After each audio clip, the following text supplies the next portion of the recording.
The Grand Council Chamber was a masterpiece of Gothic terror. Jagged columns of blackened stone loomed high, their surfaces etched with ancient symbols that pulsed faintly in the dim, crimson light cast by floating braziers. The ceiling, an impossibly high dome, seemed to ripple as if the darkness itself was alive. At the center of the room stood a crescent-shaped obsidian table, its polished surface reflecting the faces of the most powerful vampires in existence. At the head of the table sat Valerius Duskborn, the arch-vampire of the Nightshade Collective. His presence was like a void, consuming all light and warmth. Shadows twisted and coiled around him like living things, retreating only when his golden eyes, gleaming like molten suns, swept across the room. His voice was low and resonant as he welcomed the arriving guests. The massive iron doors groaned open, admitting the first of the visitors. Lady Morrigan Dreadspire was the first to enter, her steps deliberate and soundless. Her skeletal frame was draped in tattered black silks, and her ashen skin clung tightly to her bones. Hollow sockets stared out from her skull-like face, faint green fire smoldering within. As she passed, a sickly, decayed smell lingered, and faint whispers echoed in the chamber. At her side strode Lord Cale Evergrave, a looming figure covered in pock-marked, insect-ravaged skin. Chitinous plates gleamed on his exposed arms, and his breath emitted a faint, buzzing hum. Together they exuded the decay of death incarnate. Next came Lord Cale Umbrathorn of the northern region, his translucent, blood-threaded skin glistening unnaturally under the light. Crimson veins pulsed beneath the surface, betraying the power surging within him. His steps were eerily fluid, as though his body was entirely malleable. Behind him, Saria Blackthorn, with her feral amber eyes and jagged fangs, moved like a predator stalking unseen prey. Her long, claw-like nails gleamed with a dark metallic sheen, betraying their deadly purpose. The chamber darkened as Lord Draven Nightriver entered, his grotesque form drawing gasps of awe and revulsion. Leathery wings folded awkwardly against his hunched back, and his limbs, twisted and elongated, ended in talons that clicked against the floor. Beside him, Lyra Fangspire seemed almost ethereal, her flowing white hair shimmering like moonlight. Yet her skin was alive with shifting patterns, creating the illusion of faces screaming silently beneath the surface. Lady Callista Veilthorn followed, her translucent form giving her the appearance of a wraith. Her presence brought an icy chill, and her glowing violet eyes flickered like dying embers. At her side was Erinder Gravesoul, a figure who flickered in and out of visibility, his shadow-like body blending seamlessly into the darkened room. The remaining arch-vampires entered in quick succession, each accompanied by a regional head. One with scales and reptilian features, his forked tongue flicking as he surveyed the room. Another whose hair was like strands of fire, her eyes burning with an inner flame. A grotesque figure of stitched flesh, with multiple mouths and eyes scattered across his malformed body. A slender, almost human-looking vampire with metallic skin that gleamed like polished silver. Each arrival was met with nods of respect from Valerius and the gathered collective heads, though the undercurrents of rivalry and distrust were palpable. The collective's heads. Seated beside Valerius were the heads of the Nightshade Collective, each a symbol of the mansion's unyielding grip. Lord Malric, his piercing, ice-blue eyes glinting with a cool intelligence, surveyed the visitors with a faint smirk. Lady Alara Nightvale, her presence enigmatic, cloaked in shadows that seemed to whisper faintly in her wake. Her delicate features belied the cold, calculating mind behind them. Ephraim Calder, his robust figure and scarred face exuding the savagery of countless battles. He sat motionless, his crimson irises glowing faintly. Cryos Valamir, his skin almost porcelain-like in its perfection, contrasted starkly with the jagged, onyx-like claws tipping his fingers. He exuded an aura of restrained violence. Saria Duskthorn, whose dark robe shimmered faintly as though alive with faint, thorn-like protrusions. Her smile was sharp and predatory. Draven Blackspire, a hulking figure with an almost brutish air, his knotted muscles and sharp teeth hinting at his brutal efficiency. Leora Vane, with her elegant, statuesque form, carried an aura of regal menace. Her ruby-red lips curled into a faint smile as her eyes met those of each visitor in turn. Once all were seated, Valerius rose.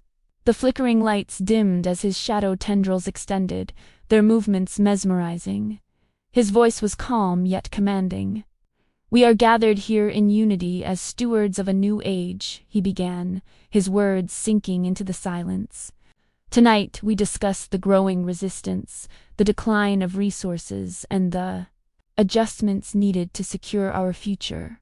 The room's temperature seemed to drop as the weight of his words settled. The arch-vampires exchanged subtle glances, their rivalries momentarily set aside in light of the growing threat. In the far corner, Jake, Luke, and a small group of slaves stood silently, their presence unacknowledged but their every movement observed. Luke's eyes flickered to the shadows surrounding Valerius, a faint flicker of unease and perhaps hope stirring within him. As the introductions concluded, and Valerius's shadowy aura grew heavier, it was clear this was not merely a meeting of minds, but a gathering of predators readying for war. Valerius broke the silence. "You have traveled far. Let us begin." The discussion began with reports of ferals, the scourge of Vampiakand. Saria Duskthorn stood, her voice cold and methodical. "They are spreading faster than we anticipated. In the last month alone, 3 cities under our governance have reported outbreaks. Small, contained for now, but their numbers grow. If humans continue to dwindle, we risk." She hesitated, her pride unable to utter the word. "Starvation," finished Cryos Valamir bluntly, his armored gauntlet tapping rhythmically on the table. A ripple of discontent swept through the room. "These ferals," scoffed one of the visiting arch-vampires, his voice dry and rasping. "They are merely the refuse of our kind. Call them, burn their nests to ash." "Would that it were so simple," replied Lady Alara Nightvale. "The ferals are not an isolated plague. They are a consequence of our reliance on human blood and our inability to adapt." She shot a pointed look across the table at one of the visiting heads. Lord Malric leaned forward, his eyes gleaming with disdain. "You speak of adaptation as though we are weak. We have thrived for centuries. The humans are cattle. If the herds grow thin, we simply claim more lands." "And if there are no more lands to claim?" countered Alara. "Humans are not breeding as they once did. Entire bloodlines have vanished since the collapse. Our dependence on them will be our undoing if we do not find alternatives." The tension thickened, silence hanging heavily in the air. Valerius's voice cut through it like a blade. "Enough." All eyes turned to him. "The ferals are a symptom, not the disease," he said, his voice a measured cadence of authority. "We will cull them, yes, but we will also address the root of the issue. New resources must be cultivated, or new methods explored." A murmur swept through the gathered vampires, their discomfort palpable. Luke lingered in the shadows of the adjoining hallway, a tray of goblets balanced in his trembling hands. He had been tasked with delivering refreshments to the gathering, though none of the vampires acknowledged his presence. He moved silently, ensuring not a drop of the chilled, dark liquid blood harvested from the pets spilled. He caught fragments of the conversation through the heavy doors. The word feral sent a shiver down his spine. It was not a term the slaves were familiar with, but its tone carried unmistakable dread. The mention of starvation followed, and though fear churned in his chest, Luke couldn't help but feel a flicker of something else, a distant, dangerous emotion. Hope. If the vampires were worried, if their control was faltering, perhaps cracks were forming in their unyielding dominance. It was a fragile thread, one he dared not pull, yet it lingered, a faint light in the suffocating darkness. As the gathered arch-vampires began their deliberations for the coming days, the undercurrent of tension grew more palpable. Behind their composed facades, each plotted their next move, alliances forming and dissolving in the span of moments. Valerius watched them in silence, his crimson gaze unreadable. He could feel the fractures within his own collective, the simmering ambition of the visiting arch-vampires, and the looming shadow of something far worse.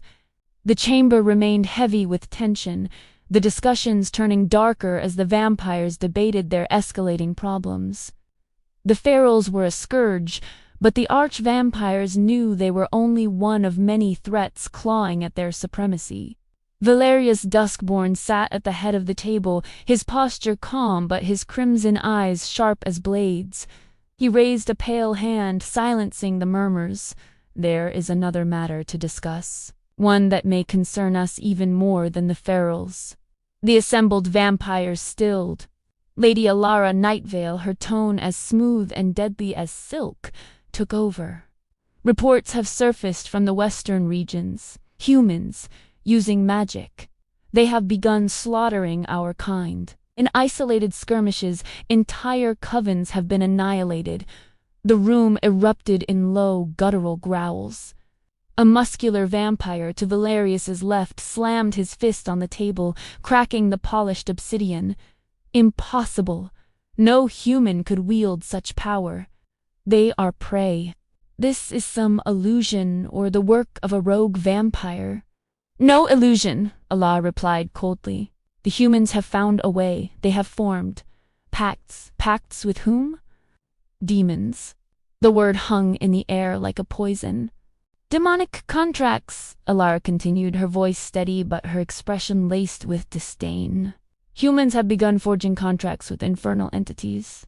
They do not sell their souls, as legend would have us believe. Instead, these demons attach themselves to their hosts, feeding on their emotions, anger, desperation, ambition, consuming them from within." A sneer curled across Cryos Valamir's lips. "Fools! They think they command the demons?" Alara nodded. "Precisely. The humans believe they are in control.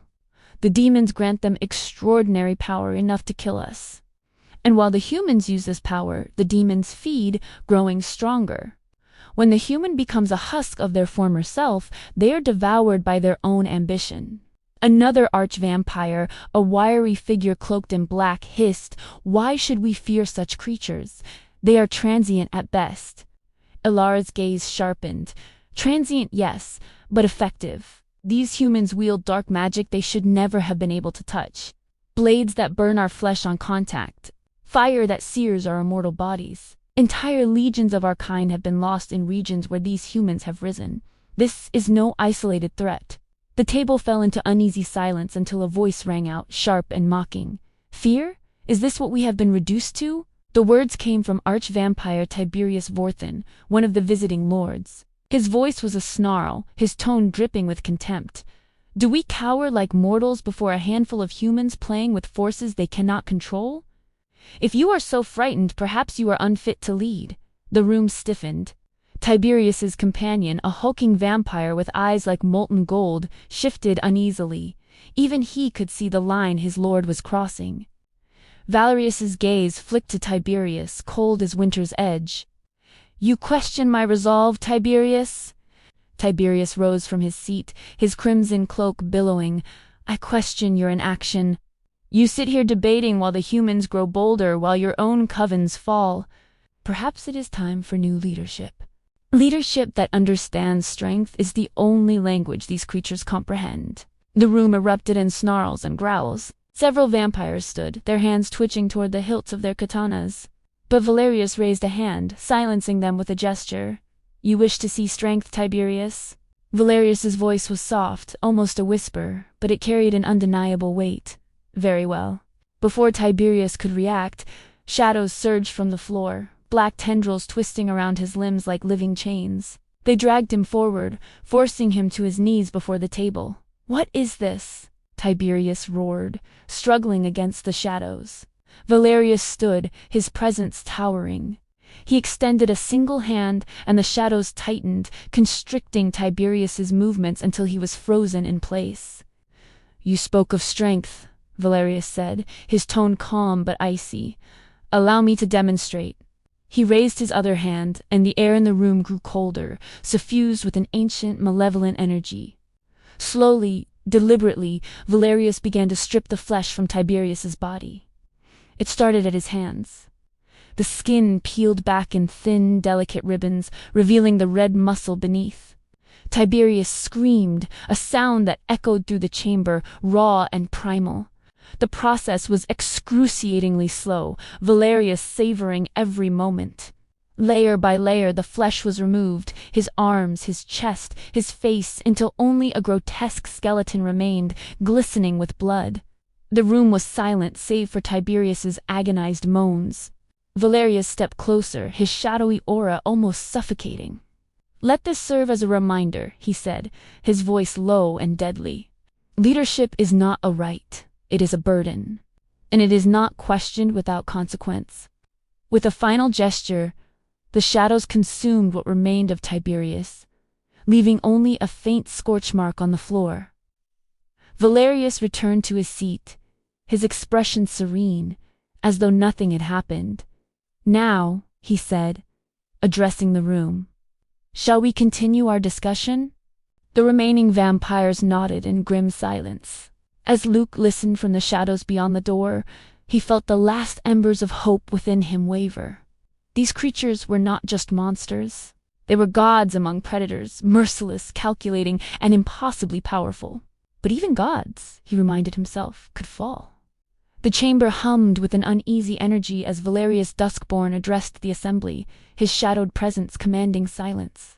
Each word he spoke seemed to ripple through the gathered arch-vampires and their advisors, resonating like a thunderclap in the vaulted hall. "We are beset by challenges," Valerius began, his voice deep and deliberate, both from within and without. "The ferals spread like a plague in our cities, a reminder of the consequences of dwindling human stock. And now the resistance grows bold, striking in ways we can no longer dismiss as mere nuisance." Ephraim Calder, Keeper of Fangs, rose from his seat. His pale, gaunt face twisted in displeasure as he unrolled a map of the surrounding regions. Reports confirm that feral infestations are increasing near major cities. "We've identified at least 3 human resistance camps in the west, heavily fortified and with growing support. Scouts indicate they're using their accursed packs to cut through our sentries." He jabbed a skeletal finger at a cluster of red-marked areas on the map. "They will fall," growled Draven Blackspire, his hulking figure looming over the table. "Send me and my forces. I will drag them from their hovels and feast on their despair." "You underestimate them," Lady Alara Nightvale countered, her serpentine tone cutting through his bravado. "These humans are no longer the fractured prey we once hunted. Their demonic allies have made them something formidable." Murmurs rippled across the table. Valerius raised a hand, silencing the room. "Formidable, yes, but they remain mortal, flesh and blood. If their resistance persists, we will crush them. However, we cannot do so blindly. I will dispatch reconnaissance teams to gather intelligence on their camps. Only once we understand their weaknesses will we strike." A low hiss of approval swept through the room. It was Saria Duskthorn, the thin and angular head of the mansion's resource management, who next spoke. Her voice was sharp, her words measured. "We have another matter to consider, my lord. The scarcity of human stock is at the root of all our problems. If we do not act now, we risk an even greater calamity." "Your solution?" Valerius asked, his tone neutral but laced with authority. "Blood farms," Soria replied, leaning forward. "Enclose a manageable population of humans, breed them, and harvest their blood systematically. We could sustain ourselves indefinitely without risking the collapse of our supply." The room erupted in a cacophony of voices, reducing us to cattle farmers. Cryos Valamir sneered. "Pathetic." "It is practical," Draven said with a shrug. "We need stability. Desperate humans breed desperate measures. If a few confined humans can bring balance, so be it."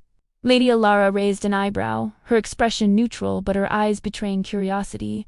"And what of the cost? Humans, bred in captivity, may lose the essence that makes their blood so delectable. The risk outweighs the reward." Valerius let the argument play out, his eyes narrowing as he observed the factions forming within his council. Finally he stood, shadows pooling at his feet. The room fell silent again. "Blood farms may be a solution," Valerius said slowly, "but they are not the solution. For now, we will focus on securing our existing resources and thinning the resistance." Discuss your proposals further and bring me a plan that does not risk the dignity of our kind." The decision was final. Saria inclined her head, though the tightening of her jaw betrayed her discontent. As the meeting adjourned, the council members began to file out toward the feast hall. Among the last to leave were to visiting arch-vampire Tiberius Vorthin and Morgan Salith. Tiberius leaned close to Morgan, his voice a venomous whisper. "Duskborn grows weak. He dithers while humans encroach on our lands." Morgan's skeletal grin widened. "The cracks are forming. His council is divided. Perhaps it's time to remind him that even arch-vampires can fall." Tiberius's lips curled into a cruel smile. "Agreed. If we can carve away portions of his territory, the others will follow. Soon, this mansion and his influence will crumble beneath him." The feast hall was a vision of decadence. Massive tables laden with exquisite dishes, roast venison marinated in red wine, bowls of exotic fruits glistening with syrup, and goblets of the finest blood, siphoned from pets groomed for perfection. The arch-vampires and their heads took their places, the room abuzz with conversation. Tensions lingered, but the grandeur of the feast provided a temporary reprieve. Valerius sat at the head of the table, his expression unreadable as he watched his guests. His mind, however, churned with thoughts of betrayal and impending war. Let them conspire, he thought. When the time comes, they will see who truly holds power. Each vampire holds their goblets in a toast to victory, though each sip seems laced with suspicion and ulterior motives. The grand hall had been transformed into an opulent spectacle of decadence and power. Massive chandeliers, their crystals glowing faintly with enchanted light, hung above a vast banquet table laden with food so rich it seemed otherworldly. Every detail, from the ornate silver goblets filled with blood wine to the shimmering gold platters stacked with exotic delicacies, spoke of the vampire's wealth and arrogance. The air was thick with tension as Luke and Jake stood along the edges of the room, part of a silent line of slaves. Their task was simple: observe and obey. They weren't alone. A dozen other slaves flanked them, their faces pale with dread. None dared to speak. The pets, 10 of them, were huddled at the center of the room, trembling under the collective gaze of the vampires. Jake's fists were clenched tightly at his sides, his knuckles white. Luke, standing next to him, felt the growing storm of anger radiating from his friend. But even Jake's usual defiance was tempered by fear as they watched the vampires begin to gather. Valerius Duskborn, the arch-vampire, sat at the head of the table. His presence was a black hole that seemed to draw all attention, his shadowy aura making even the boldest vampires glance away. Surrounding him were the heads of departments, including Lord Malric, who leaned back in his chair with an almost lazy smile, his dark eyes scanning the room with predatory amusement. The other arch-vampires took their places with a mixture of arrogance and caution. When the conversations finally died down, Valerius stood, his deep voice cutting through the murmurs like a blade. "My esteemed guests," he began, spreading his arms in a gesture of welcome.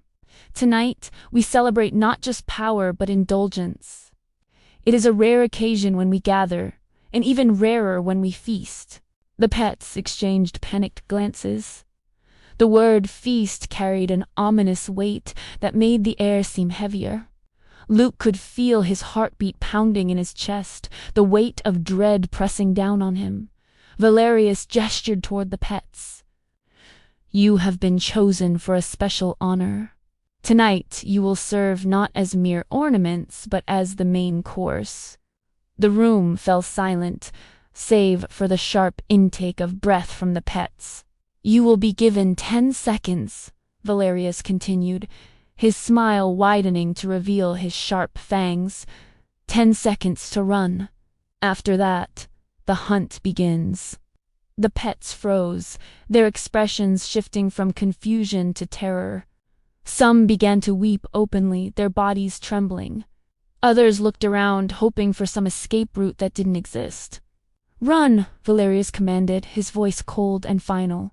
For a moment, no one moved. The pets stood paralyzed, their terror rooting them to the spot. But then one bolted and the others followed, scattering in every direction. The vampires let them go, watching with the predator's patience. The 10 seconds ticked by like an eternity, each one marked by the pet's frantic footsteps. Then, like a storm breaking, the vampires moved. The pets who hesitated were the first to fall. Vampires blurred into motion with impossible speed, their forms a shadowy blur. The first pet, a young woman, didn't even have time to scream as Lord Malric appeared in front of her, his hand ripping through her chest with a sickening squelch. Blood sprayed in a fine mist, painting the air crimson. The others met similar fates.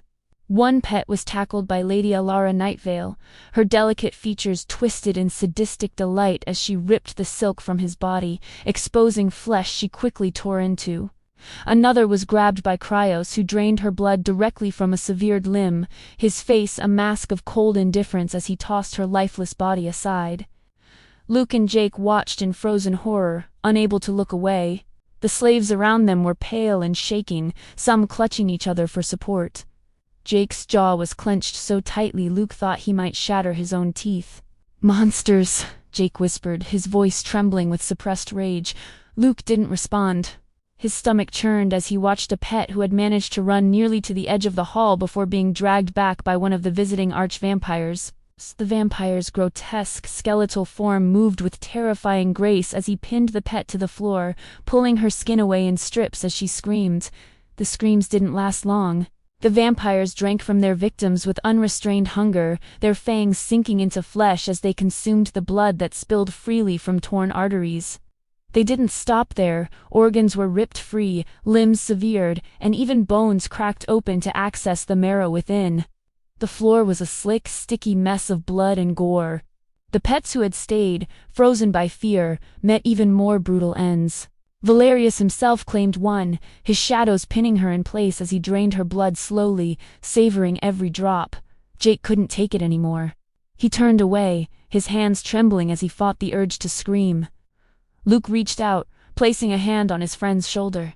"Don't!" Luke whispered. "They'll kill you too." The feast continued, each vampire indulging in their own savage brutality. The pets who had tried to run were hunted down methodically, their screams echoing through the hall as they were dragged back and devoured. By the time the vampires were finished, there was nothing left of the pets but mangled, blood-soaked husks. The slaves stood in silent horror, their faces pale and eyes wide. None dared to speak, but the weight of what they had witnessed was etched into every trembling hand and tear-streaked face. Valerius stood once more, his face and hands clean despite the carnage around him. His voice was calm, almost serene. "Let this remind you," he said, his gaze sweeping across the slaves, "of your place. You serve us, and your life is a gift we may take whenever we choose." As the vampires began to leave the hall, their hunger sated, Luke and Jake remained frozen. The realization of their helplessness pressed down on them like a crushing weight. Jake's fury simmered just beneath the surface, but Luke felt something else, a spark of defiance buried deep within the suffocating despair.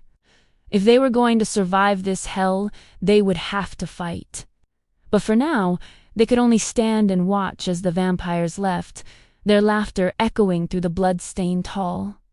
The grand hall stood silent now, the air heavy with the iron tongue of blood and death. Dim candlelight flickered over the remains of the feast-shattered bones, shredded clothing, and unrecognizable lumps of flesh littering the polished floors. Crimson streaks smeared the gilded walls, like grotesque paintings commemorating the vampire's depravity.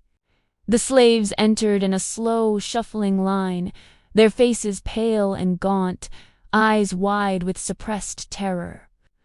Luke led the way, his shoulders stiff as his boots squelched against the gore beneath them.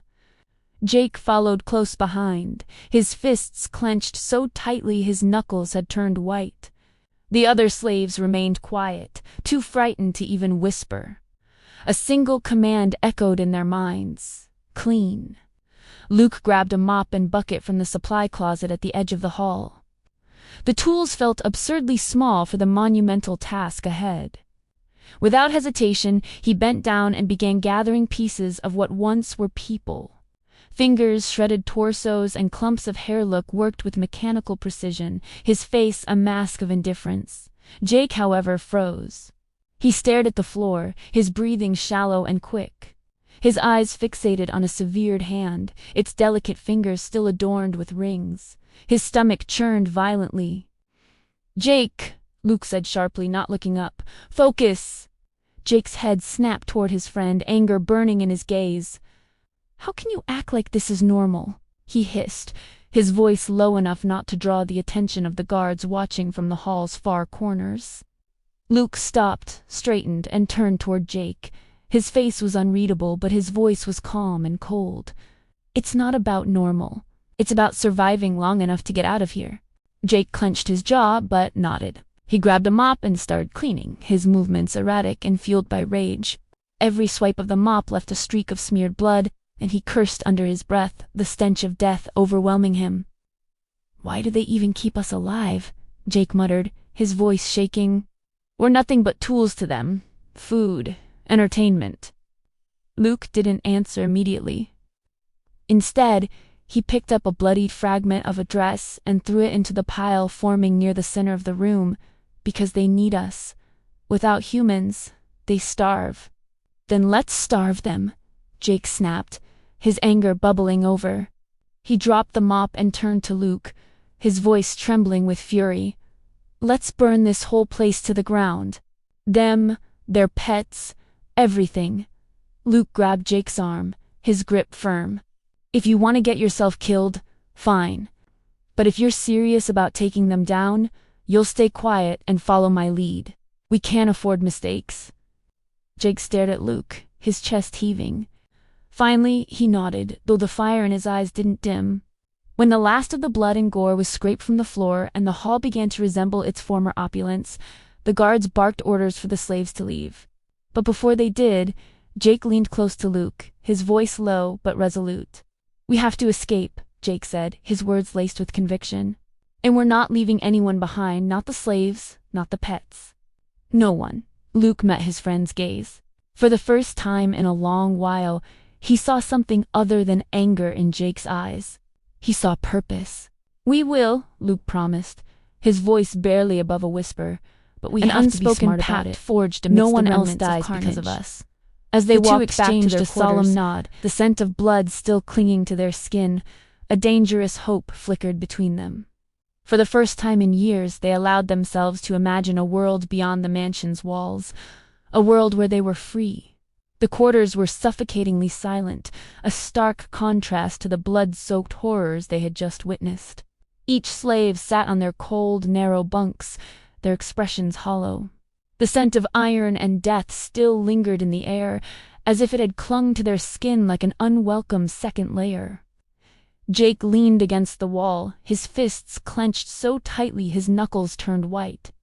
His breathing was heavy, uneven, and filled with rage he could no longer contain. "I can't," he started, his voice trembling, but Luke placed a hand on his shoulder, silencing him with a firm, steady gaze. "Not yet," Luke murmured.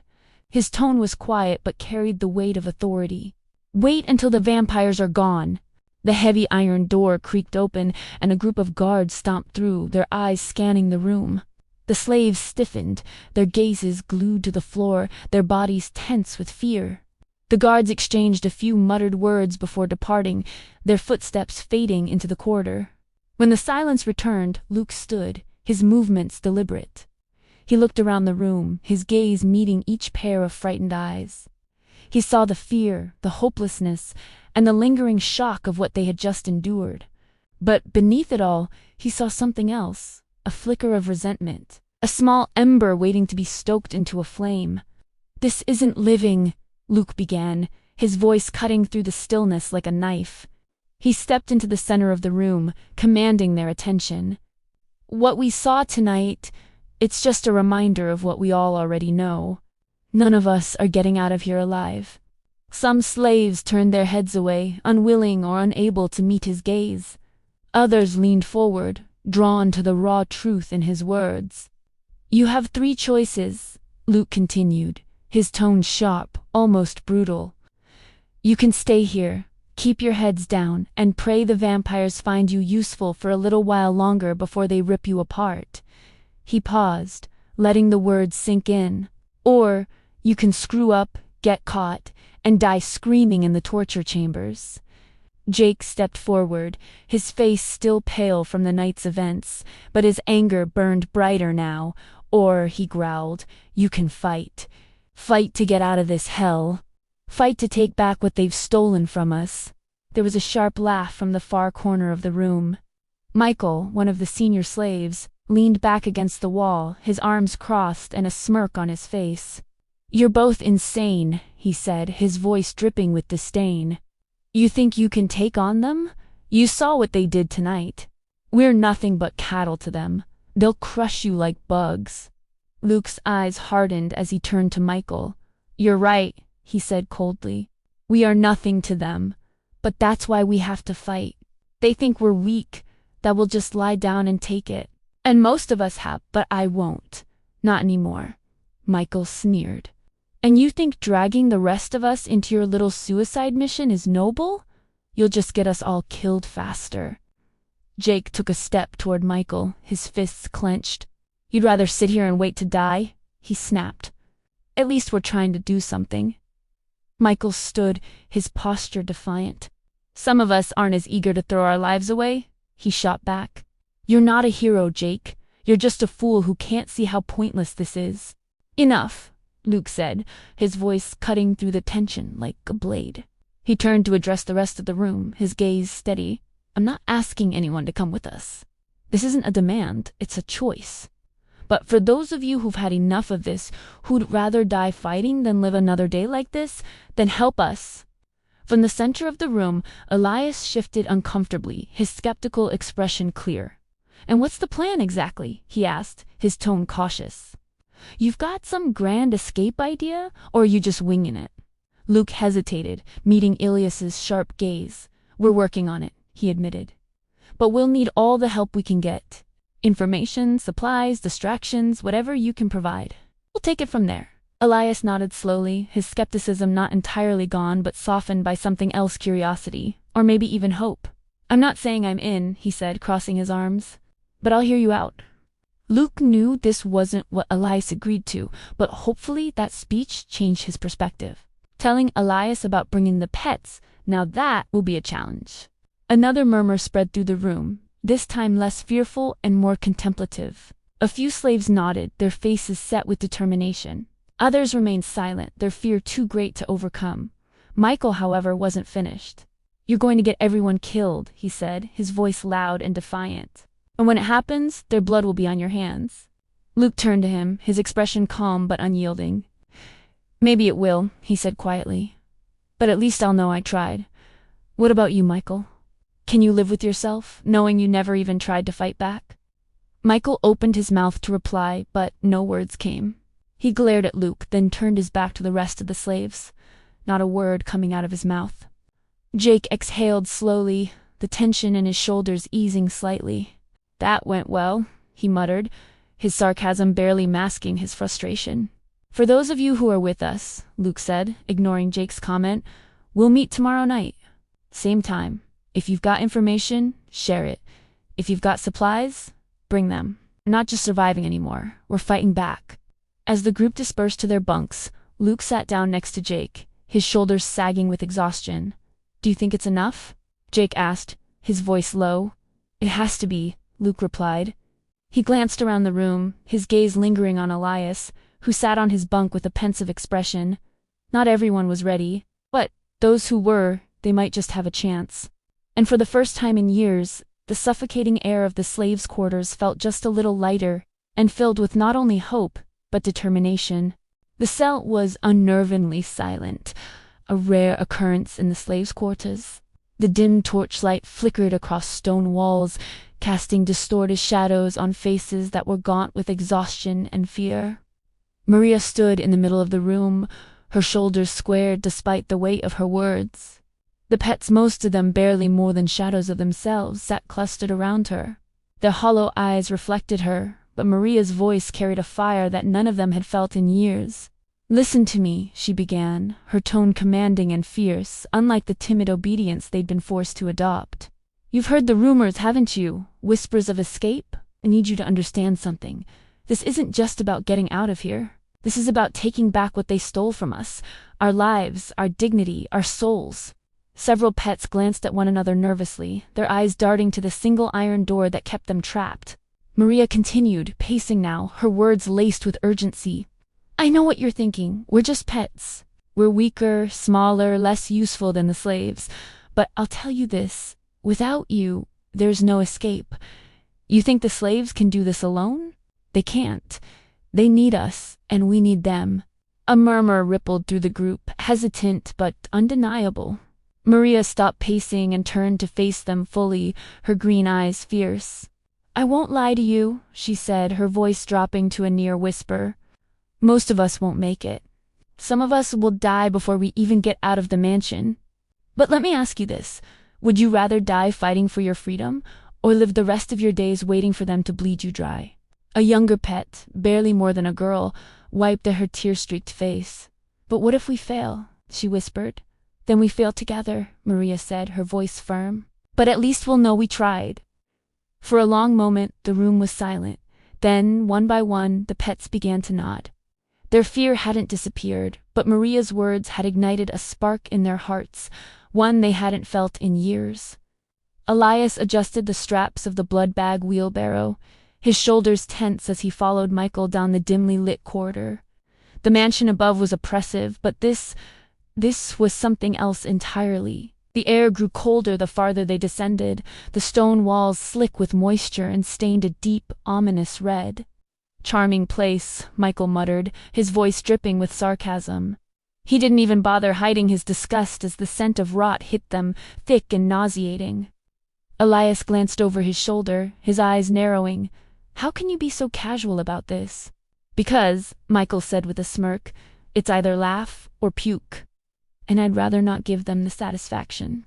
The staircase finally ended, opening into a cavernous underground chamber. The air here was different heavy with the iron tong of blood and the faint, unmistakable sound of growls. The flickering firelight illuminated the walls, revealing deep gouges carved into the stone. Elias stopped, his breath catching as he noticed the sheer number of scratches, as though something had spent years trying to claw its way out. "Looks like someone had a bad day," Michael said, pushing the wheelbarrow forward. Elias ignored him, his attention drawn to the cages that lined the walls. Inside the first one was a creature that barely resembled a vampire. Its skin hung from its bones in shredded patches, exposing raw, glistening muscle beneath. Its eyes, bright red and filled with unrelenting hunger, snapped to Elias as he passed. The feral threw itself against the bars, its jagged teeth snapping wildly. Elias stumbled back, his heart pounding in his chest. "Don't let them scare you," Michael said, his tone dismissive. "They're just animals. Mindless, starving animals." Elias swallowed hard, his gaze fixed on the creature as it snarled and lunged again. "This is what happens when vampires don't feed?" he asked, his voice barely above a whisper. Michael nodded. "Yeah, they go feral. No thoughts, no plans, just hunger. If they didn't cage them up, they'd tear through this place like a plague." The pair continued down the row, the ferals growing more agitated with every step. One had lost its lower jaw, but that didn't stop it from snapping wildly at the air. Another was so emaciated that its ribs jutted out like knives, yet its strength was evident in the way it bent the iron bars of its cage. Elias forced himself to breathe, the sight of these creatures rattling him more than he cared to admit. "Why don't they just kill them?" he asked. Michael shrugged. "Maybe they're saving them for something. Or maybe they just like knowing they're down here, suffering." As they approached the final cage, Elias hesitated. This feral was different, larger, more grotesque.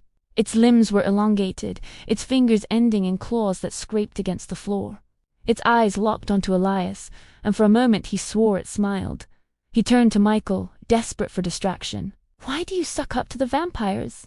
Michael's smirk faltered, his usual bravado slipping. "What's it to you?" "Because it's pathetic," Elias said, his frustration boiling over.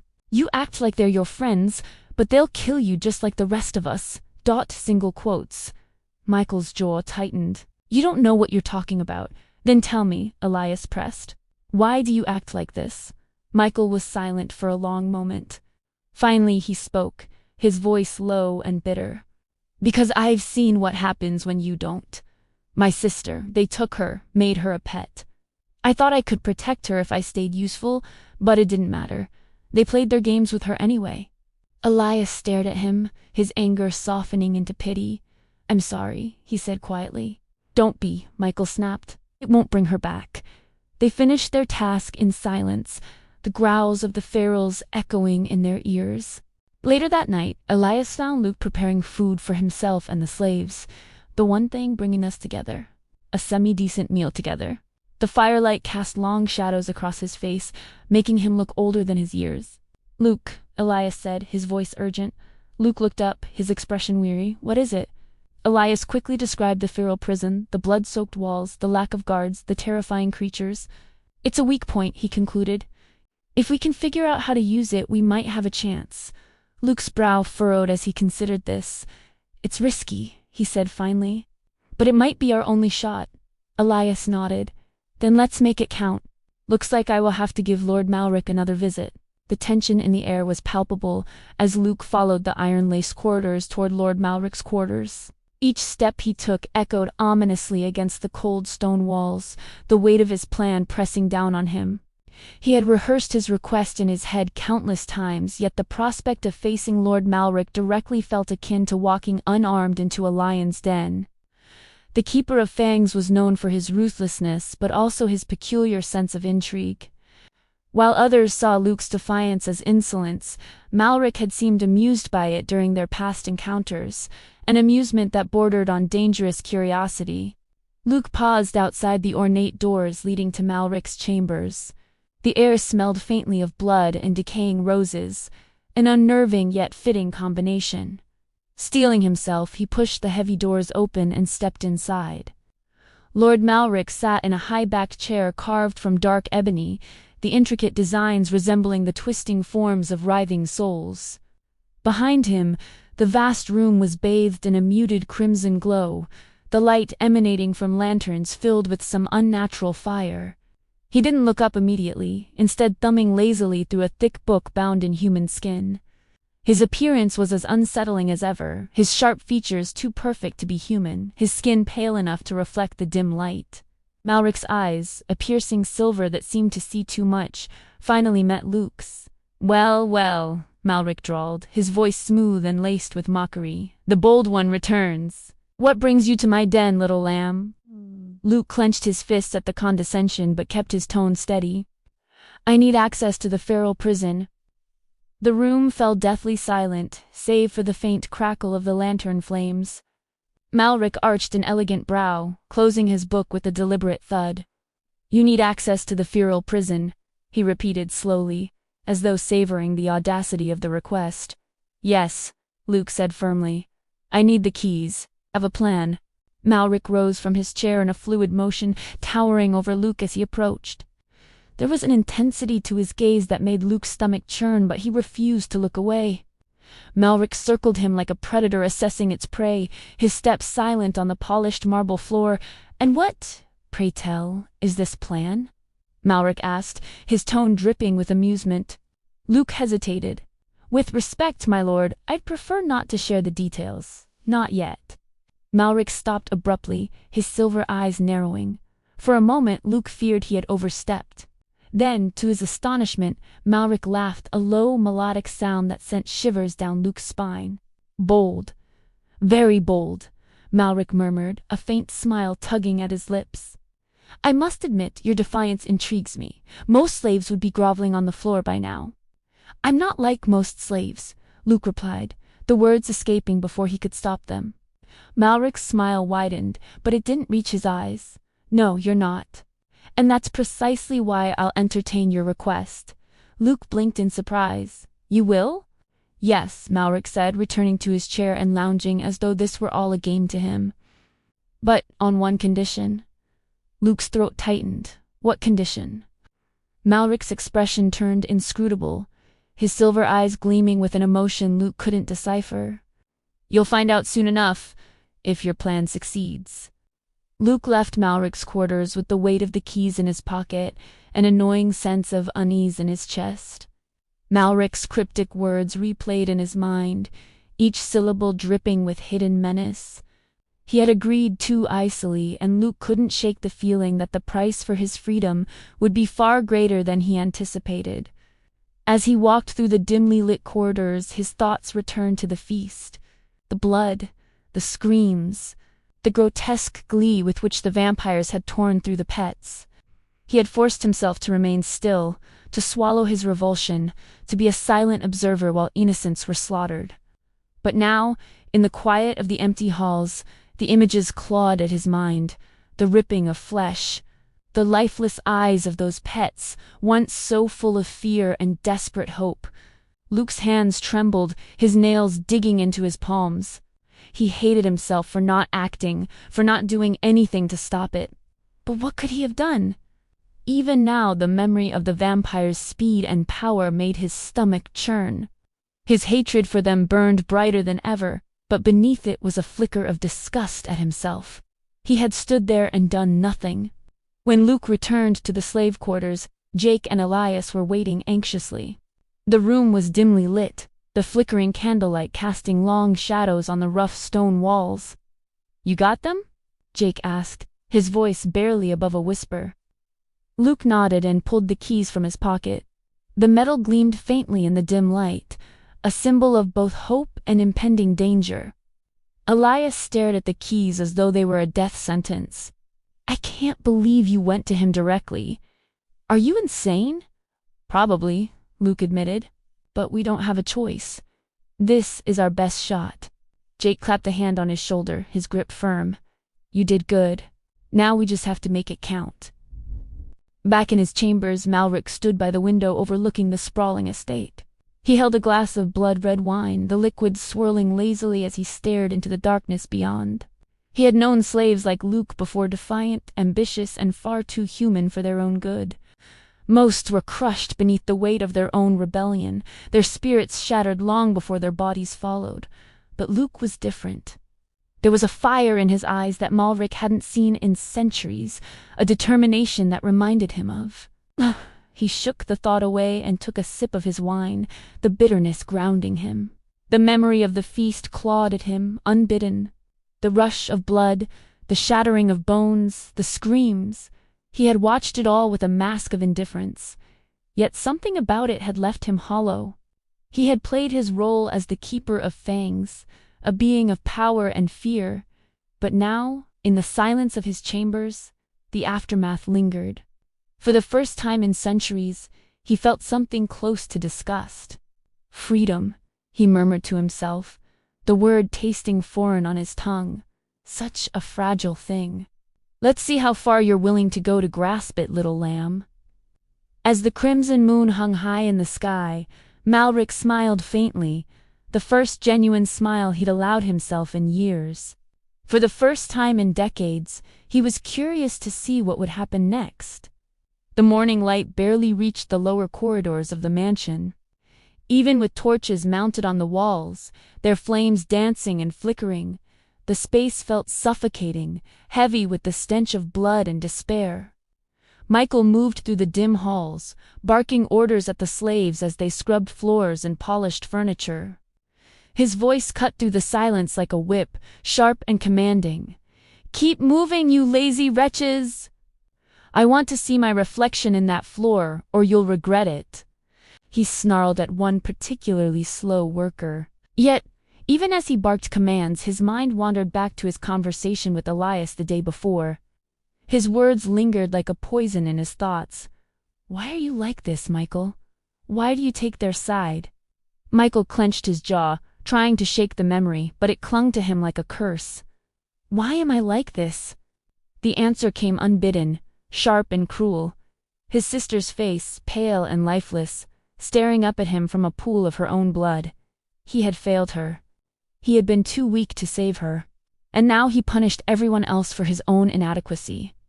He pushed the thought aside, replacing it with the cold, detached efficiency he had mastered over the years. "You, there faster! And you, stop slouching!" but no amount of shouting could drown out his thoughts. The image of his sister's death faded, replaced by something else. Elias's face, the fire in his eyes as he spoke of rebellion. Michael shook his head. Fools. All of them. They'll die like the others. Just like she did. As Michael was mentally berating himself, a vampire servant appeared at the doorway, her voice cold and clipped. "The mistress summons you, Michael." Now, he felt his stomach drop. The mistress, Lady Alara Nightvale, the cruel overseer of the pets, was not someone to be kept waiting. Without a word, he followed the servant through the winding corridors of the mansion. The air grew colder as they approached her quarters, the dim light replaced by an eerie, unnatural glow. The door to her chambers loomed ahead, heavy and ornate, with intricate carvings of fangs and thorned vines. The servant knocked once before pushing it open. Inside, the room was a mix of decadence and horror. A single cage sat in the corner, its bars bent slightly out of shape, and the floor beneath it was stained with blood. The metallic scent was overwhelming, and Michael's eyes lingered on the crimson puddle. Another pet had met their end. Lady Alara stood near the cage, her pale hand idly toying with a silver whip. Her piercing gaze landed on Michael the moment he entered, and a cruel smile spread across her lips. "Michael," she said, her voice soft but laced with venom. "You're late." Michael bowed his head, his fists clenched at his sides. "My apologies, mistress. I came as soon as I was summoned." She raised an eyebrow, unimpressed. "Enough with the groveling. I summoned you for answers. The slaves, what are they whispering about? What little schemes are they plotting now?" Michael hesitated, the words forming on his lips. He knew exactly what she wanted to hear. He had heard Luke and Jake's whispers, their plans for rebellion. He could tell her everything. He should tell her everything. But something stopped him. For the first time in years, a flicker of doubt entered his mind. He thought of Elias's words, of the fire in his eyes. He thought of Luke, defiant even in the face of despair. And he thought of himself, of the blood on his hands, of the countless slaves and pets who had been executed because of his intel. "I haven't heard anything, mistress," he said finally, the lie tasting bitter on his tongue. Her eyes narrowed, and for a moment he thought she might see through him. "Nothing?" she repeated, her voice dangerously low. "Nothing, mistress," he said again, forcing himself to meet her gaze.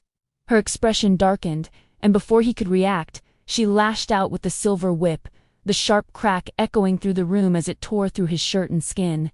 "You think I'm a fool, Michael?" she hissed, striking him again. He staggered back, the pain searing, but he didn't cry out. He wouldn't give her the satisfaction. "I'll ask you again," she said, advancing on him, her eyes blazing with fury. "What? Do you know?" Michael hesitated for a fraction of a second too long, and she struck him again, this time sending him crashing into the wall. The impact left him dazed, blood dripping from the corner of his mouth. When he didn't respond, she kicked him, her strength far greater than any human's. The force sent him sprawling across the floor, his body screaming in agony. "You're useless," she spat, turning away from him. "Get out of my sight." Michael somehow managed to drag himself back to the slaves' quarters, his body battered and broken. The other slaves avoided his gaze, their eyes filled with a mix of fear and pity. He found Luke near the back of the chamber. For a moment, Michael hesitated. He had spent years hating Luke, resenting his strength, his defiance. But now, he felt something else, something he hadn't felt in a long time. Respect. "I need to talk to you," Michael said, his voice hoarse. Luke turned to him, his eyes narrowing as he took in Michael's bloodied appearance. "What happened?" Michael shook his head. "It doesn't matter. Just listen." He took a deep breath, the words tumbling out before he could stop them. "I know what you're planning. I've known for a while. And I haven't said anything." Luke stared at him, his expression unreadable. "Why?" Michael looked away, shame burning in his chest. "Because I'm tired. Tired of being their dog. Tired of getting people killed. I've been responsible for the deaths of dozens, hundreds even, but not this time." He met Luke's gaze, his eyes filled with a mixture of guilt and desperation. I don't know why I didn't say anything to her. Maybe I'm going soft. Maybe I'm finally growing a conscience. I don't know. But I'm not going to stop you. Not this time. Luke studied him for a long moment before nodding. Then help us, he said simply. Michael hesitated, the weight of the decision pressing down on him. I'll think about it, he said finally, before turning and walking away. As he left, he felt a strange sense of relief. For the first time in years, he hadn't betrayed his own kind. For the first time, he had chosen to stand against the vampires, even if only in a small way. And for the first time, he felt hope. The air in the slave quarters was stifling, thick with sweat, fear, and the whispers of hope. Luke stood at the center of the room, the dim light of a single lantern casting shadows on his weary face. Around him the slaves formed a loose circle, their expressions a mixture of skepticism, desperation, and something Luke hadn't seen in a long time. Resolve. I won't sugarcoat this, Luke began, his voice low but firm. What we're planning, it's suicide. Most of us won't make it out alive. Hell, maybe none of us will, but staying here? You know what that means. You've seen it with your own eyes. A murmur ran through the group, the memory of the feast still fresh. The images of torn flesh, the screams of the pets, Andre replayed in their minds like a nightmare they couldn't wake from. We've all heard the same thing, Luke continued. Work until you're too broken to be of use, then die. Or maybe you piss off the wrong vampire and they decide to make an example of you. Either way, we're nothing to them. Less than nothing. He paused, meeting their eyes one by one. But we can change that. We can fight. And maybe, just maybe, we can live. Jake stepped forward, his fists clenched. They'll never see it coming. They think we're weak, helpless. They think we'll just lie down and die when they tell us to. His voice rose, fueled by his hatred. Let's prove them wrong.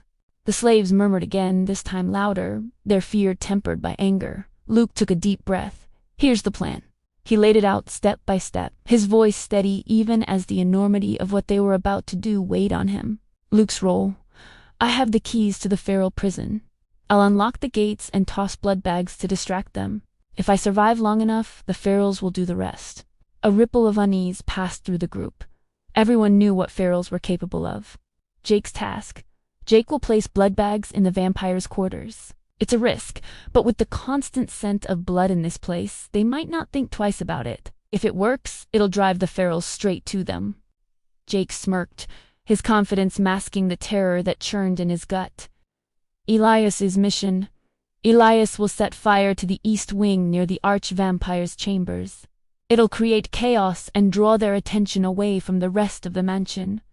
Elias nodded, his face pale but determined. Michael's role. Michael will mislead them. He'll report that we're planning to raid the armory and make a break for the front gates. It's risky, but it'll divert their focus long enough for us to escape. Michael flinched at the mention of his name.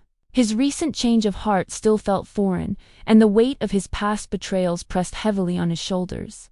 The pets. The pets will gather supplies, food, clothing, anything we can carry. We'll need it if we make it out. Luke's gaze swept over the group. And when the mansion is in chaos, we'll head for the underground tunnels. If Michael's right, they'll lead us to freedom. If he's wrong. He trailed off, letting the unspoken end hang in the air. For a moment, silence reigned. Then a voice broke it. This is madness, a man muttered. Luke turned to see Michael, his face a mask of doubt. You're putting all your faith in luck and ferals? You think that'll save us? No, Luke replied evenly. But it's better than waiting here to die. Michael opened his mouth to argue but stopped. His own words from earlier echoed in his mind. I don't know why I lied to her. Before he could speak again, another voice piped up. I'm in, Elias said, his voice steady despite the fear in his eyes. One by one the others began to nod, but not everyone. A handful of slaves shook their heads, their fear outweighing their hope. You'll get us all killed, one of them whispered. Then stay here, Jake snapped. Be their cattle. See how long that lasts. Luke raised a hand, silencing the argument. This is voluntary, no one's forcing you. But for those of us who are in, we move tomorrow night. The group dispersed, whispers filling the room. Luke stood still, staring at the ground. "You think this'll work?" Jake asked quietly, coming to stand beside him. "No," Luke admitted, "but it's all we've got." I hope you enjoyed part 3 of I Served a Vampire for 13 Years. This is part of a book called Beneath Blood and Shadow, created by me. Link in the description. Stay tuned for the finale of this series.